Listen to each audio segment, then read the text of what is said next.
Welcome to Off Meta, everybody. This is a special Off Meta interview. We've got with us Shanna Germain. How you doing? Good, how are you? Doing great. I'm doing really well. This is many months in the making. Been trying to get Shanna on. Very busy lady, but that's okay. It's well worth the wait, right?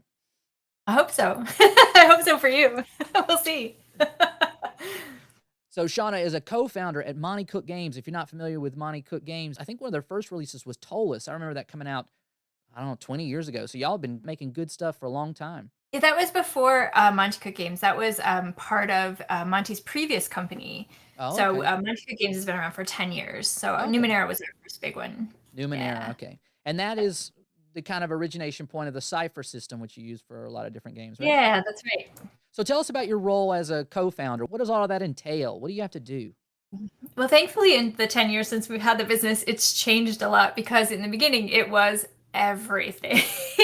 Like where there were only two of us. And so on any given day, I was writing and editing and sending off art orders and reviewing art orders and getting proofers lined up and trying to figure out how to send books to backers. And it was just like all small companies, we were just doing everything because we didn't have enough people.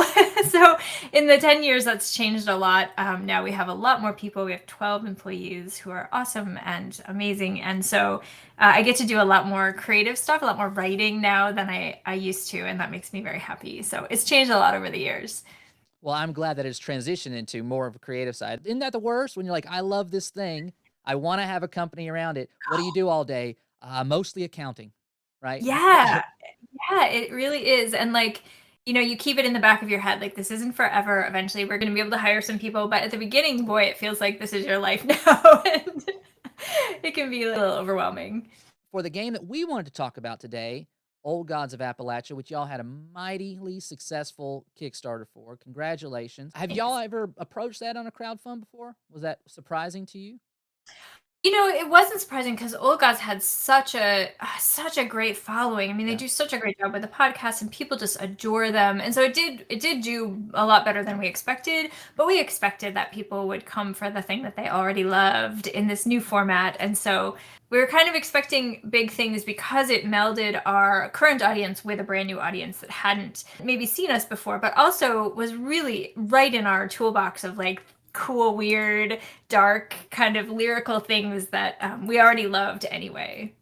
Well, I think what was weird for me is that I found Old Gods through y'all, not the other way around, which I would have thought it would have been the other way. I love podcasts. I'm an Appalachian boy. I like weird, spooky stuff. Yeah, I thought I would have, I was like, how did I not know about this? So credit to y'all's campaign for letting me in on this really wonderful narrative podcast. If you never checked it out, Old Gods of Appalachia, set in the 20s and 30s, spans a few different generations of different protagonists and different kind of, it's almost like a horror anthology, but not quite. It has a through line.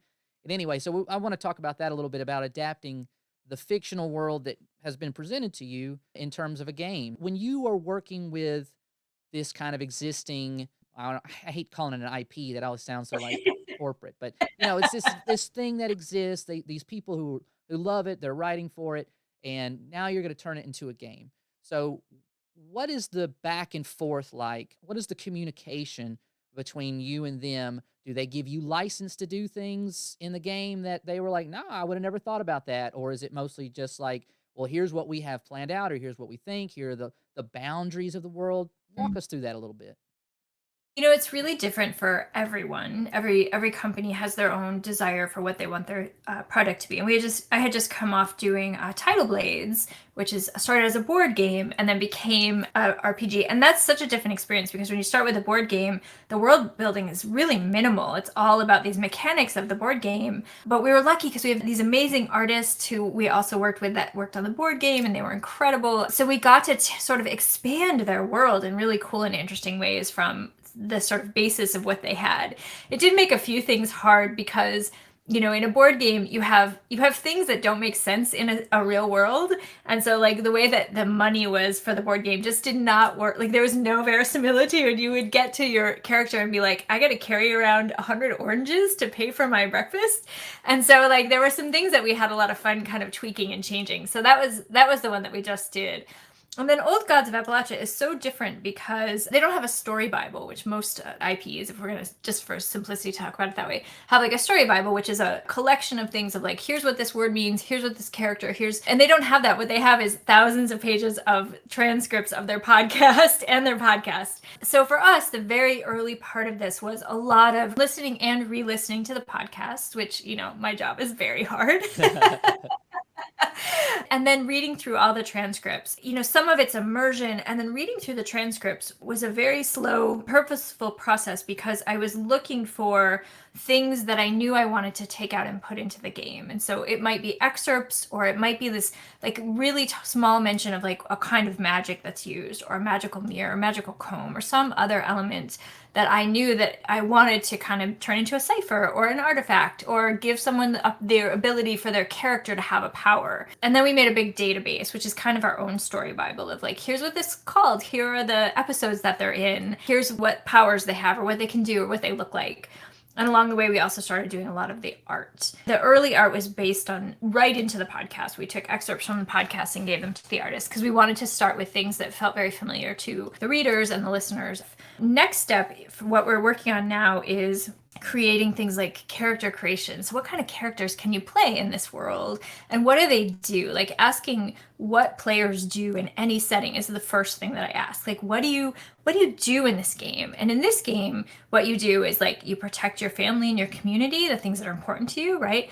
And you try to know the unknowable, which I think is such an interesting and cool concept, because all of the weird, spooky stuff that happens in this podcast are very unknowable. You can't get your mind around them. You can't come to understand them, which is an interesting challenge when you're taking a creature that is unknowable and being like, here's some stats. Like, how do you keep those two things from not sort of smashing into each other and not working? So that's a lot of what we're doing right now. We have a lot of back and forth where we send what we've written over to Cam and Steve, who are the heads of OGOA, and they send us back notes and approvals and suggestions. We have someone on our team who grew up in Appalachia, actually pretty near to where I think Steve and Cam grew up, if I'm remembering that right. And so she's also kind of one of our filters of like, hey, does this sound right? Yeah. Are these words like doing what? And I grew up in sort of Appalachia, and then I grew up in upstate New York, which is sort of the outskirts of it, right? And so we have a team that's kind of familiar with the area, or very familiar with the area, depending on who it is. And so there's a lot of back and forth, and it's really important to us to get things right. But then we also have to stretch beyond what's in the podcast, because the podcast isn't enough to sustain a game. So we have to take these building blocks, these foundations, these amazing characters and creatures and settings, and start really blowing them up to give players and GMs lots of room to play in that sandbox in a way that still feels very OGOA, that still feels very like you're settling into the world, and that you could listen to the podcast and slide right into the role-playing game, and there's no place where you don't feel like it's the same. And it's a bit of a moving target. There are only 40 episodes in to the podcast. Yep. The first season, I don't want to give anything away. You should go listen to it, right? But to give people a basis, the first season is set in one town in Kentucky. The dead rise from this mine accident, and this little girl is basically on the run from this thing that ain't her uncle but says it is, right? That kind of, like, it's that kind of story. Yep. The things that happen, there's not a lot of explanation, and for many seasons, and then it kind of ends with, what happened to this little girl? Don't know. It's really well told, and you are gripped by it. But in that particular season, there's not really a strong player protagonist, right? So, I mean, like, when you talk about what would the players do, that's a tough one from the first season, because it's a horror story. What did that little girl do? She ran a lot. Right? What did everybody else do? They got or whatever, like bad things happen to them. But there are more, as the seasons go on, there are more protagonist-like figures, the Walker sisters, all these kind of different characters that appear, and they introduce a lot more of the kind of the old folk wisdom or old folk magic of Appalachia, which I think is really probably what's sustaining it as a narrative. Otherwise, it's a horror anthology. In any case, you talked a little bit about like what that process was and what you're getting back in that tug and pull. Do you think what you guys are doing now will add to their podcast? Have you seen some of this stuff turn up as you're listening to new episodes come out? Do they go, oh man, that's pretty neat, I'll take that? So far, I think they're actually working on stuff that they wrote. I could be wrong here, but I think they're working on stuff that they wrote A already, long like time that ago. they had. Yeah. So I think we haven't seen that kind of meshing. I don't know if we will. They have the option to for sure, but I suspect that they probably have some plans going forward already that are cool and interesting and that we haven't seen. Because it's still really early days, most of the stuff that we have passed along to them have been really early kind of rules stuff, Mhm. and not a lot of the setting kind of elements. So I think that as we go on, we'll get more and more into those spaces. Well, let's talk about rules a little bit. You guys are using a modified version of your core system that you use for other games, the Cypher system. And just to give people an idea what that's been used for in other games, the settings are things like billions of years in the future, Numenera, and I think there's a And there's superhero version. predation, yeah, which goes back in the past with dinosaurs and technology. There's cipher. There's a couple of different like sort of magical gods. There's a Mm. horror book. There's a We Are All Mad Here, which is a fairy tale mental illness kind of book. So yeah, we've done it with all different kinds of stuff, and now we have a license, an open license that lets other people do stuff with their Oh, settings nice. too. So Yeah. that's exciting. Go get you some of that OGL. So when you're taking something like that, right? Versus y'all have a game, a big cube of a game that I'd love to get my hands on called Invisible Sun. And I was going through some of the rules and it seemed all very custom built to that setting, right? And that's a Yeah. Monte Cook game that you worked on specifically. What goes into the decision to say, we're going to use Cypher for this because it is a little bit lower key, right? It's not gods, it's not high technology or high fantasy. It's common folk trying to decide whether or not they want to go at this thing with a pickaxe, or um, if Sort of nailed it. Yep. yeah. So I mean, like when you or like maybe they got like a rabbit foot in a bottle that does something, but it ain't, Yep. but it's not like a laser gun. So what goes in that decision to say we're going to adapt this, and what kind of modifications do you need to make when you're using that system for this particular setting? I think the first thing is always like, what do we want the experience to be like at the table? So, both for the GM and the player. And so, when we talk about something like Invisible Sun, that's a very high level kind of game. You really need to have a willingness to sort of jump in really deep. It's complicated on purpose. There's lots of little pieces, parts, so it's designed specifically to be at the table with a group. There's just a level of depth to it that isn't for everyone. Not everyone wants to get that sort of deep and involved with their character and the magic system, and everyone's got different magic systems. All the characters do, and so it's a really, I mean, I love it. We're playing in a campaign right now that I love, but it's a different experience. And so when we think about something like Old Gods of Appalachia, first of all, we wanted it to be really accessible to lots and lots of people, because we know that lots of people who listen to the podcast may never have played a role playing game in their life. And starting them off with a complex system is just going to sort of shut them down and make them not excited. So part of the reason for Cypher System is its accessibility. It's really easy. It's easy to learn. You can pick it up. And it also, I think one of the other reasons is ciphers, which is kind of one of the core of Cypher System, which are these one-use items, fit so well in this setting. You've got all these people making all these cool sort of homemade items that have magical elements that you use once for protection, or to whatever you want to do with them, to heal, to do this, to do that. And it makes the characters have the potential to be really powerful, but only like in that moment, at that one time. And so it just feels like such a perfect way to sort of honor and handle all of those kinds of items. And then when we talk about changing the rules, one of the things, for example, that we've decided is, so Cypher System always has artifacts. And artifacts typically are these cool, high-end, unique elements that do something kind of big. And then they deplete. Like their magic just runs out, or if they're a sci-fi technology, their battery goes out, or whatever the thing is, and you can't use them anymore. So one of the things that we're changing for this game is, instead of having this sort of depletion system, you basically have an O, meaning that you get the artifact and the magic in it comes from some creature, god, entity, whatever the thing is. And so when you roll a depletion roll, you have to decide whether or not you're willing to like give that O, rather pay that debt in whatever way that is, to keep that item. And so I think it's really fun because you've got this super powerful item. Most characters get attached to these things, and then suddenly it like stopped working, and you have to decide, like, am I willing to give up whatever the thing is that I could give up to keep this item working, or am I going to just let it go? And so I think that's one of the really fun ways that we're sort of you just tweak the rules a little bit to make them more in the world, and to create this sort of sense of like everything has a debt, and I think that's really cool and important for the setting. What is it about the cipher system that makes it accessible to people? What do you think that makes it easy as an in? I think there's a bunch of things. One is the character sentence is like one of the easiest ways to create characters, where you're just, I'm a blank blank who blanks, and you fill it in and you get to know who you are like right out of the gate, and like what you're good at and what you love. And it just does so much work of making this really easy character. And also, the fact that you roll all the dice, and all you have to do is know like a couple of things, and whether you failed or succeeded, how well you failed or succeeded, like what else you can do to make your failure or go away, or your success even better. And it's just so simple. Like there's not a lot of math, there's not a lot of stuff to keep track of. I don't know, just so many things that you don't have to pay attention to. And I think that allows for story to come to the forefront in this amazing way, where you can focus really deeply on who your character is and what they want.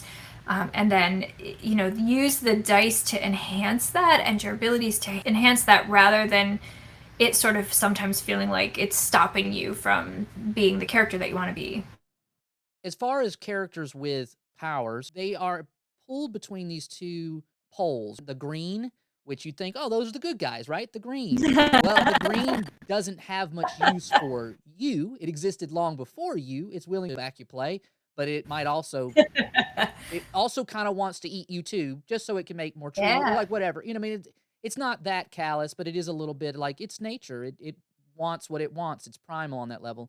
And then the dark, which definitely has some bad ends. And as things start to play out, you've got the dark is behind big mining companies and railroad companies. And so it has this bent of like it's deep in the ground, but it's also at the peak of power. It's capitalist, it's industrialized. It's got some stuff that you don't have, right? Means, opportunity. And so you're kind of pulled between those two poles if you want to fight back against some of the things that might be out there. So what kind of things would you be trying to protect your home from, or your people from, your kith and kin, as we call them around here? Yeah, so definitely the things that you mentioned, right? Because both the green and the inner dark are very complicated. I think the podcast is really clear to make sure that neither of them are good or evil, right?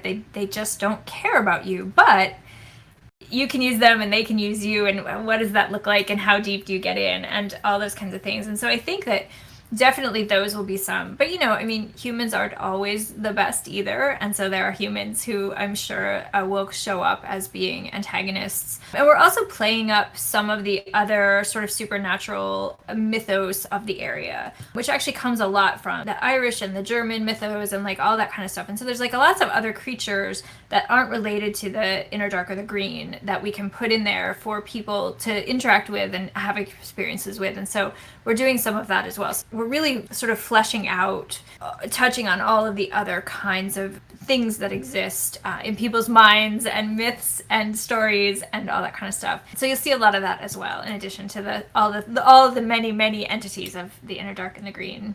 One of the really interesting seasons kind of centered around this compact between the green and the dark. They were to come together and say, this thing is so dangerous that we just got to bind it, and we have to meet up every couple years, a pair of us or three of us a piece on either side, and keep it on lockdown. Are there opportunities for that in the game, or is that maybe further down the line, or a different kind of scope for what you want for the GM and the players? Well, one of the great things about RPGs is you can do anything, right? It's not like a computer game where you can only go where they direct you. So all we have to do is really give the seeds of things like that, and the GM and the table can run with it. And so one of the things that's really important to me is that while we stay within the parameters of the setting and the sort of expectations of that space, we also give players and GMs lots of opportunity to do whatever they want at their table. There's a whole section on like, if this character is dead in the podcast but you want to put them in your game, go for it, right? It's your game. Nobody can tell, nobody cares. I mean, your players are going to care, hopefully, in some way. But if you think that this character or this entity is really cool, but we don't want people to be sad that they can't use a thing, and they can. It doesn't change the canon of the podcast, which is still the same, but it does allow you lots of opportunities at the table. So our goal is to make it so that people can kind of do whatever they want and give them guidelines for that. And, I suspect it's a little bit different because you have a group of players, right? And so the group has to somehow agree and do things together and all that kind of stuff. And so on one hand, you have power with a group of players. On the other hand, probably no one's going to go off, although they could, because we do certainly have some player options for like going off and getting yourself in some really deep trouble without the rest of your group. So yeah, our goal is to make it so that the players and the GM can really just play in that setting however they want to. Well, let's talk about that setting a little. It has almost a cosmic horror bent. There's a lot of those elements going on. There's this tug and pull between these two forces like we're talking about, but it's very specific, right? This is between the early 20s, maybe 1915, and the I don't even know if they really even start talking about the Depression, or if maybe it's just like, we're so insulated. We're always poor, so who cares, But you almost like, it's this very specific time period in this very specific place. Some of the places that they've stretched out in the series are all the way from Tennessee, North Carolina to Kentucky and West Virginia. But, that is not everybody's wheelhouse. Like, not everybody, Sure. says wash rag all the time, like some of us do. But talk Sure. about designing for, and I know you said you have your kind of your liaison, your cultural consultant, as it were. But I think on its face, if I said this is a game about 20-year time span in a very specific part of the United States and it's horror, people be like, well, that's pretty limited. But you have all of these people excited to be there. So there's got to be a lot of opportunities there. And I think there are. But talk about those opportunities. What kind of things you might be thinking about in terms of that setting and what you want to bring to the fore? Yeah, that's a great question. So I think that first of all, we start the book with this whole thing of like, where are you, right? What is this world? How do you say Appalachia? Like all these things that lots of people just don't know or have lots of prejudices about. And so one of the things we're like is, if you're coming to the table with the prejudices, it's time to learn some things. And if you're coming at the table to make fun of Appalachians, this is not the game for you. Like, you are not going to enjoy this because that's not what we're doing here. So sort of right out of the gate, we're like, this is a world that you may not be familiar with, and we're going to walk you through how to feel familiar with this place. There's a couple ways that we do that. One is we have a big resource list for people to use, and of course the podcast is the biggest resource. Not just in terms of sound, but in terms of like sensibility and all kinds of amazing things that you can learn just from listening even to a couple of the episodes of the podcast, because they're so rich. So we have a big reference thing like that. And then we also do a lot, like we spent a lot of time looking at 1920s Sears and Roebuck, JCPenney catalogs to see like, what were people buying? How much did they cost? So we have a big goods and currency section that's like, here's what things cost. And people didn't always pay with money. There was a barter system, there was a layaway, there were like the theaters where you could go and trade a can of food for theater tickets. And so we talk a lot about that stuff, not necessarily that we will expect that people might get immersed into like, how do you pay for things, but because I think it gives people a really good sense of the time and the place. And our art does, I think, a lot of that work. We have worked really hard to get the time period right in terms of clothing and hats and outfits and just people in general, and to create this sort of, to really celebrate also the diversity of the Appalachian area, because it isn't just white people, even though that's, I think, a lot of people's impressions. And so to make sure that we're reflecting like what was really there in the 1920s and 30s, which was a really diverse, really interesting population full of people who like could make all kinds of amazing things. And so we also talk about like, what can you use plants for? What kind of trees are there? And what do you use them for? And what does the blacksmith do? And so like lots of kinds of just real world details to help you sink in, I think is a big part of that. Well, and you just touched on it a little bit there, but the podcast also does a good job of this. But I want you to tell me a little bit more about the different cultures or the different types of people that you could explore and personify in terms of your characters. Because it's not just, old Scotch Irish crusty dude, right? Right. There's a lot of different variety. A lot of the main protagonists are women, powerful women, and then there's several protagonists that are women of color. What all kind of things are you guys bringing up that allows people to say, I see myself there. I can play someone that looks like me, sounds like me, feels like me, or I want to explore deeper into that world. Yeah, I think again the art really makes a big difference in that because the more variety you can showcase and the more you can step away from this sort of stereotyped showcase, right, of people in an early piece of art, some of the references we were using were showing people with bare feet, and we were like, to the artist we said, please don't show the people with bare feet because that's one of the stereotypes that we're trying to stay away from. And so like it's an interesting dance, I think, of creating characters where you can see yourself, but also creating characters where you don't see yourself, but you could step into those shoes, or you could step into that role in an interesting way. And so the art does a lot of that for us. And then also, I think we do a lot of that through like our example characters. We often give example characters who are non-binary or who have descriptions that are things that people might not expect when they think about what their stereotypical vision is. So we do a lot through both the language and the art in that case. And we're really big on like play the character that you want to play as long as you're not being derogative or stereotypical or making fun. Like you have a lot of room to try things out, and to do so. And we talk a lot about too like consent and guidelines for that because it is a horror thing and people do have different ideas of what's okay in that space. And so just making sure that everyone feels comfortable and feels safe playing the character that they want to play is pretty important to sort of everything that we create. You guys say you're in early stages, right? Yeah. When do you think you're going to be where it can go out to folks, to backers like myself? And I also want to highlight something real quick because I think I probably spent, well, you wouldn't Why do agree. I feel I like I'm in probably spent trouble? too much money on this real quick. Uh, but I want to tell you, but for the money, this was all the stuff that I got in return. So I think this is pretty good. Deluxe edition of Old Gods of Appalachia RPG. It's autographed by you, Cam, and Steve, the folks behind Old Gods of Appalachia, the podcast. Early access playtest participation.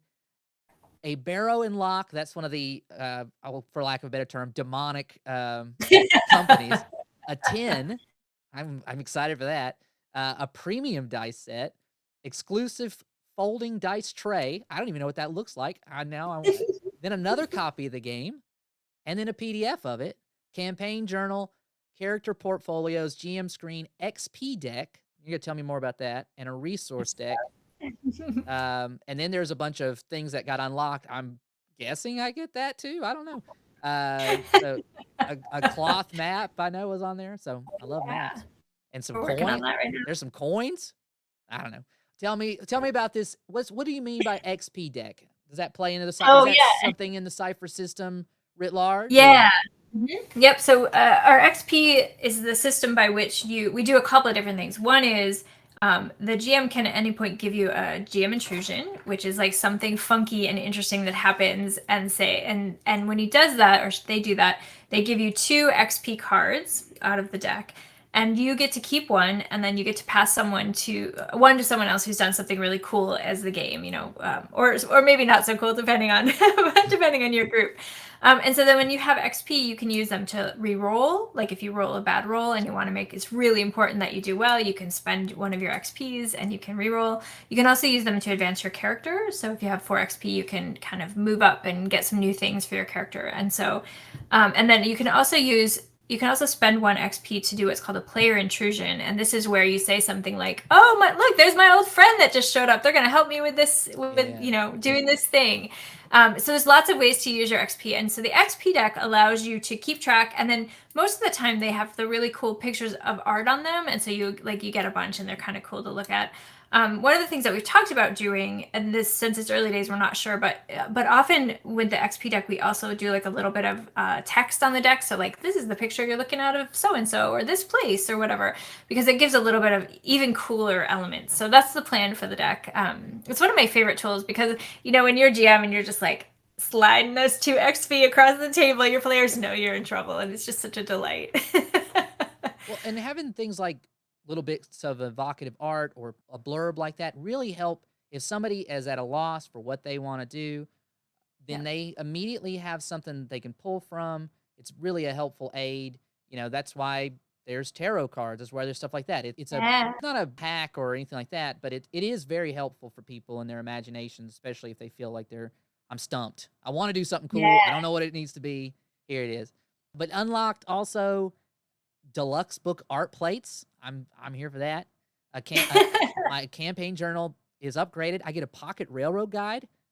Oh, it's gonna be so And fun. ride the rails. This is Yep. gonna be really cool. Prop crafting kit. I hope that means I can dress in the milieu. Audio for the game table. I'm sure that's gonna be very well done, right? Ambient audio for your game. And then the cloth map. And that's something you're working on right now, the map. Yeah, it ties into one of the adventures, so it's really fun. We're having a blast with it. So you guys are working on kind of pre-published adventures people can dip right into instead of. Yeah, there will be 2 adventures in the book, it's like I said, it's still early days, but one of them is definitely tied into the cloth map. I don't dare say any more yet, but so that's very fun. And the other one I have sort of a vague idea for, but I'm still kind of mulling it over here. All right. So that's like 75% of this book is like very clear, and another 25% is like, oh, what do we want to do? Well, talk about that. So 75% is very easy for you to wrap your head around, and there's 25% that is very nebulous. What is it that makes that part of it tough? What is it that's where you're putting in your time and your effort right now? That is a good question. So some of it is very clear because it's answered by that question of what do players do. And so, for example, when you're building character creation rules, you keep going back to that, like, okay, what do characters do in this game? Okay, they protect the things they love. They do this, they do that, and so you can build abilities and all the kinds of things that they need based on that. Same is true with like ciphers and artifacts and those kinds of things. And then I think the parts that are unclear for me, adventures I always write last. And part of the reason for that is because you want to make an adventure that, for me, I'll just speak for myself. I always want to include an adventure that's very easy to start. Like, you're in a single place. Your characters are all deeply enmeshed in this community, because I think that's so much more interesting for characters, because they have all these ties and all these histories and things really matter. And then it's very easy for the GM to run, because you might have a first-time GM, and it's very easy for the players to kind of get into. So the first adventure for me in a book has to do a lot of work. It has to do so many things. And so I kind of have to write all the other stuff before I can figure out exactly what it needs to do and how to make it do those things. And then the second adventure can just be more sort of fun. It's a little harder. It's more open-ended. You don't have to worry so much about it being kind of a training tool in that way. And so I feel like a lot of the things that are still over here kind of being worked on in my brain are things that fill in the missing pieces. And I don't know what the missing pieces are until I write all the things that exist. And so for me, it's all about finishing 75% of the book and then stepping back and saying, okay, what are the things, and this is when you start to talk to your team and you start play testing. You're like, what are the things that are missing? What are the holes that I can't see? Because we all have blinders. What are the things you want to do in this game that aren't currently available to you, and how do we get them in there? So those are the hardest kind of last pieces for me. Let's talk about playtesting for a little bit, because that is such a key part about making this better, or what it will eventually be, right? We do a lot of playtesting for different things here on the channel, so I think we're kind of familiar with that. But one of the things that I'm curious about, you're talking about trying to make it accessible for players who've maybe never played anything like this before. Not even, I don't think D&D is a beginner role-playing game, no matter what anybody says. It's pretty elaborate in terms of inventory management junk. Anyway, but I won't get into that. But, if you go, they're a clean slate, they love the podcast, or maybe you just find people who've never played anything like this. You just want to see if it's accessible to them. How do you do that? What kind of feedback are you looking for from them? What can they tell you that helps you improve it for those folks that'll be coming in the door when the game is released? Yeah, I think there's a couple. We do play tests in 2 different ways, and they have different sort of purposes and different processes. So, like, I'll try to keep it short. I don't know how interesting they are, but one of those ways is in person, where usually the person who is working on the game runs the game and brings it to a team and watches what happens at the table, watches where they as the GM falter, watches where the players are confused or the players aren't having fun or the players don't seem like there's something's not clicking. And then we, after that game, we have a big conversation about like, how did this feel, what worked, what didn't work, how, is this kludgy, like. And the other nice thing is, because they're looking at the text, usually at that point they can say, as I was building my character, this ability doesn't make any sense, I didn't know what to do with it, or I didn't know how to use it. And also then I can see too, like, is this creature working the way that I think it should be, and is this part as interesting as I thought it was going to be, all those kinds of things. And so that's an in-person thing, which is really, I think, really vital to getting a sense of how the game plays at the table from your perspective. Then there's the second part, which is where you send the written material off and people play test it on their own. This is very heavily a playtest of what's written on the page in many ways, because they don't have me, who thinks I know what's on the page, even if it isn't, to guide them. They just have to look at what's there and say, hey, am I seeing, am I like, this doesn't make sense, or this doesn't work, or this is working. And then often we ask very specific questions too, of like, places that we're unsure if they're working or if they're right. And then we get their feedback written. And then you sort of sit down with all of it and you kind of say, okay, where are the places that the most people were struggling? And I don't typically look at at their suggested fixes, because that's like, I feel like that's my job as the writer to fix the problem. Yeah. And it's their job to point out that there's a problem. And so I like say, okay, so these people all had a problem here. How do I fix that? How do I make it better? And then we do the whole process over again, and they usually come up with something else, but that problem is fixed usually. Sure. So when you're kind of casting that net, how do you get folks that are not like, if they've already played the Cypher system, they may have expectations of it from one game, so that's already part of their brain, and all they're really bumping up against are the changes, right? Right. So Right. how do you find folks that are just like, I don't know nothing about this, and Yeah, we I'm need a willing to little bit of invest my time into it, right? right, right. We need a little bit of everything, because the players who are really immersed in Cypher System are super valuable in that, right? Because they're only noticing the things that you've changed. And so, like, if they, for example, we talked about earlier about artifacts having kind of an O, if they like run up into something about this new change and everyone's having problems with it, that's super useful, because we're like, all right, well, that's not working. Like a good example of that is when I worked on We're All Mad Here. I originally was working on, you can get cursed, because that's fairy tale Yeah. stuff.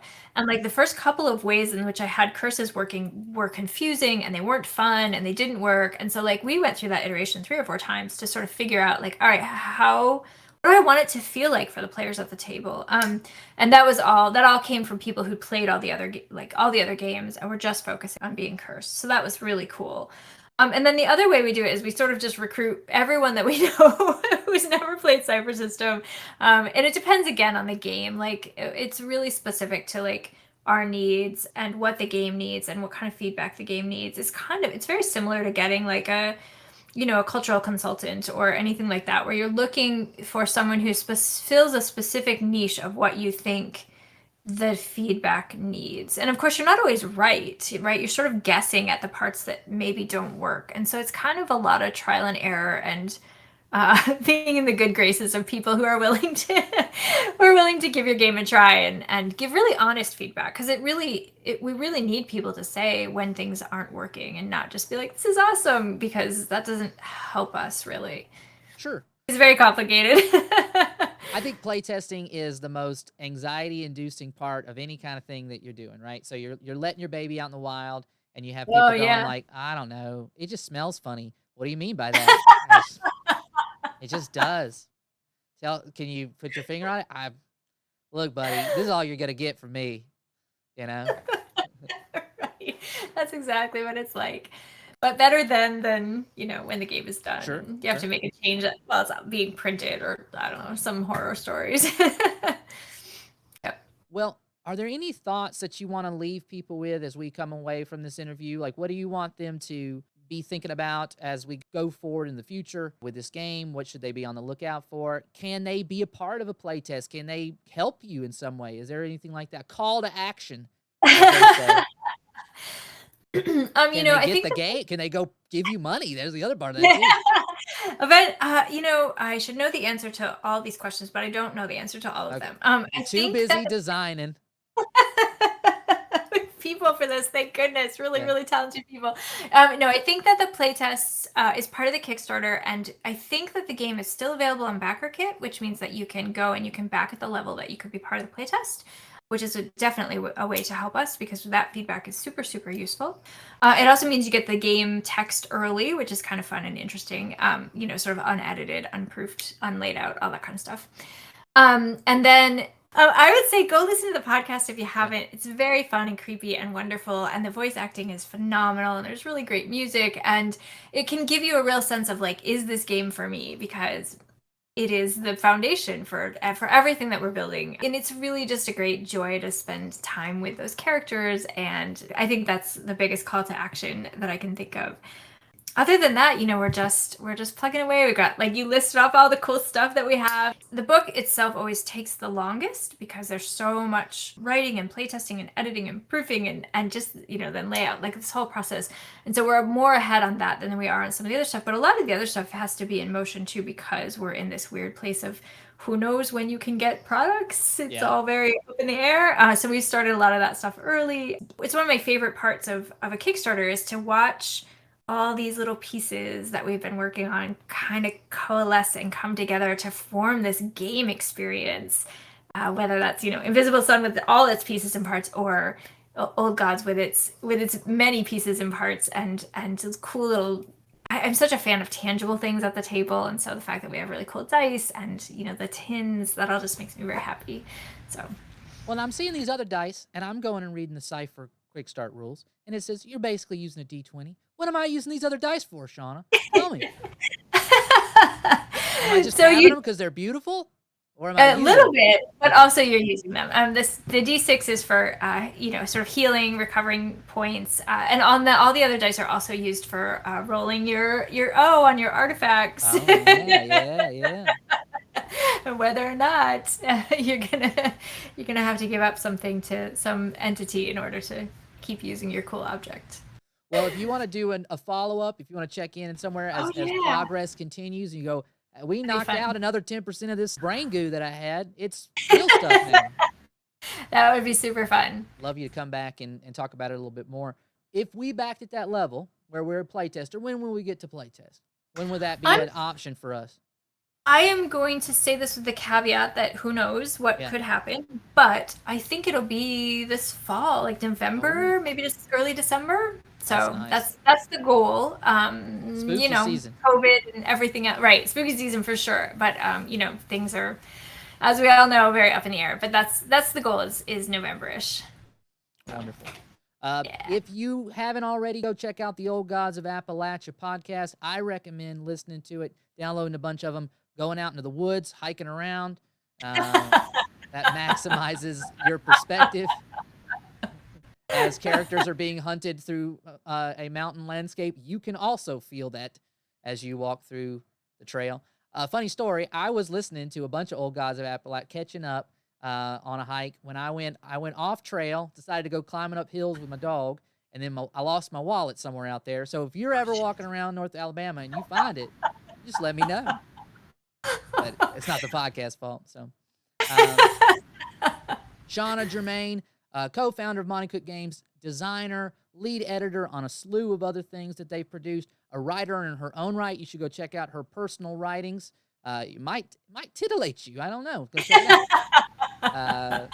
I appreciate you coming on and spending the time with us, and hope we get to see you again soon. Come play some games with us. That's what it's all about. Yeah, that would be super fun. Thank you so much for having me. This was a blast. Thank you so much. Appreciate you, Shanna.